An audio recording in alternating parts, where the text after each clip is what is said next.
Hello সবাইকে, চলে এসেছি হোলি স্পেশাল একটা নতুন ভিডিও নিয়ে। হোলির আগের দিন গেছিলাম বাজারে একটু রং আর পিচকারি কিনতে। ছোটবেলায় বাবার হাত ধরে যেতাম হোলিতে রং পিচকারি কিনতে, কিন্তু এখন আর রং দিয়ে খেলা হয় না। এখন সুন্দর সুন্দর আবির দিয়েই আমরা রং খেলি। হোলির দিনকে কি কি করলাম স্পেশাল, তাই তোমাদের সাথে আজকে একটু শেয়ার করব। আগের দিনকে হোলিতে খাওয়া দাওয়া হবে বলে তাই একটু চিকেন চাপ বানিয়ে রেখেছিলাম, কেননা সকালবেলা যদি এইসব বানাতে বসি তাহলে অনেক দেরি হয়ে যাবে, তাহলে রংটা কখন খেলবো। আর সকালে যা বানিয়েছিল গার্লিক চিকেন। তারপরে দেখো সেজেগুজে এসে আমরা বসে পড়লাম একটু হোলির প্লেটটা সাজাতে। সব রকম কালার দিয়ে হোলির প্লেটটা সাজিয়ে ফেললাম।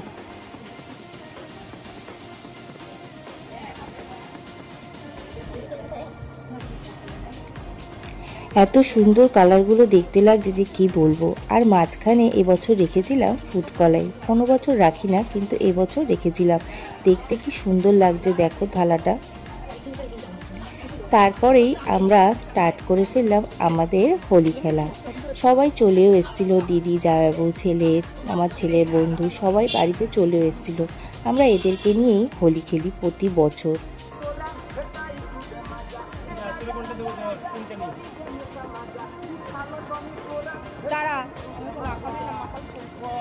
নানা রকম কালার মাখাতে বেশ সুন্দর লাগে। ছোটবেলায় যখন আমরা রং খেলতাম তখন সব ভূত রং দিয়ে আমরা খেলতাম, সবুজ, হলুদ, বেগুনি, আর তুলতে তুলতে জীবনটা বেরিয়ে যেত রং খেলার পর। কিন্তু এখন আর আমরা সেই ভূত রং দিয়ে খেলি না, শুধু আবির দিয়ে খেলি, যাতে স্নান করলে সেটা চট করে চলে যায়, কেননা স্কুল আছে, কাজ আছে।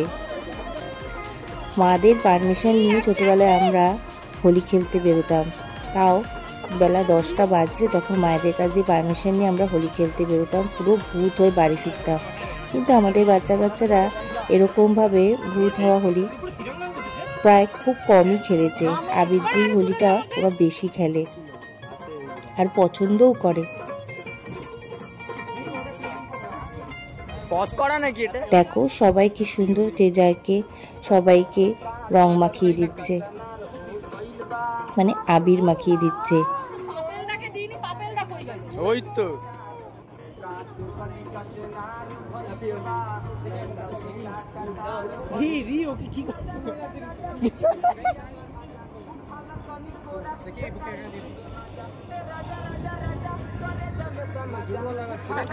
এত রোদ ছিল সেদিনকে যে ছাদে দাঁড়িয়ে আর আবির মাখানো যাচ্ছিল না, প্রচন্ড রোদ ছিল, পা যেন পুড়ে যাচ্ছিল রোদে।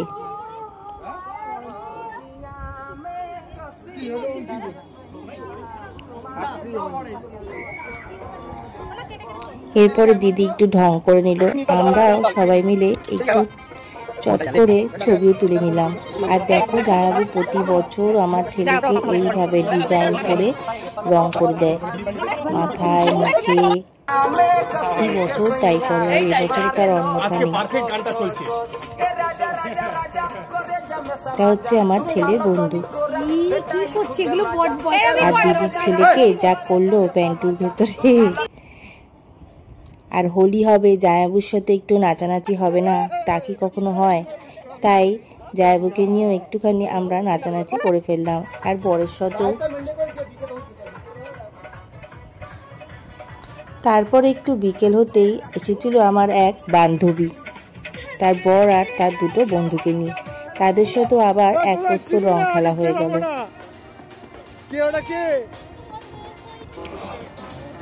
তারপরে ঘরে গিয়েও একটু গান, নাচানাচি সবকিছু করার পর মনে হলো যে একটু যাই গিয়ে আমরা বাইরে ঠান্ডাই খেয়ে আসি।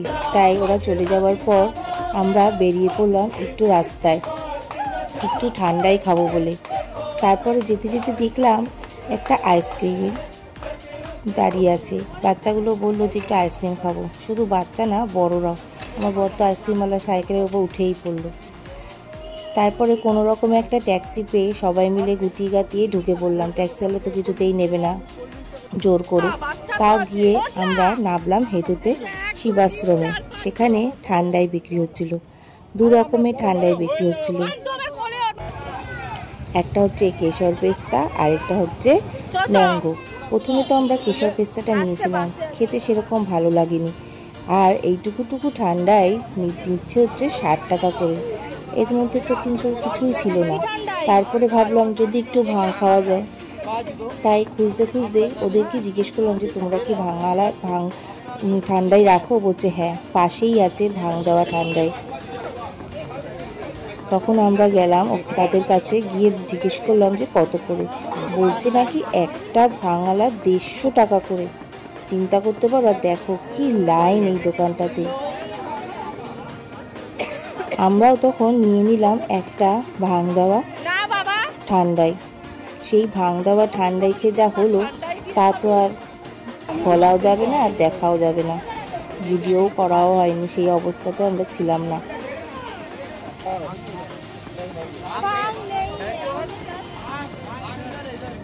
এইভাবেই এবছরের দোলটা আমরা খেলা শেষ করলাম, এই যে ভাঙালা ঠান্ডায়। এভাবেই আমরা প্রতি বছর দোল খেলে থাকি, কিন্তু ভাংটা এবছরের স্পেশাল। তারপরে ভাং খেয়ে একটু মিষ্টিও খাওয়া হয়েছিল, তাহলে তো আর দেখতেই হলো না। কি অবস্থা দেখো। এইসব করতে করতে বেজে গেল রাত্রি 8টা সাড়ে 8টা। তারপরে আমরা যে যার মতো বাড়ি চলে আসলাম। আর রাস্তা দিয়ে আসার সময় দেখলাম দেখো কি সুন্দর একটা গোপাল। আমাদের দোলটা এভাবেই কেটেছিল। তোমাদের কিভাবে কেটেছিল জানিও।